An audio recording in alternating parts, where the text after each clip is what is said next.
जवाले कुआं रही गे लूट ले लहार नंदन से ले गे भातार वाला प्यार जवाले ही कुआं रही लूट ले लहार नंदन से ले गे भातार वाला प्यार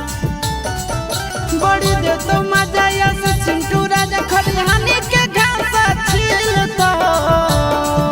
बड़ी दे तो मजा से चिंटू राजा खरिहानी के घास छीलता एगो छोड़ा पटल छोड़ी सैया के मजा मिलता एगो छोड़ा पटल छोड़ी।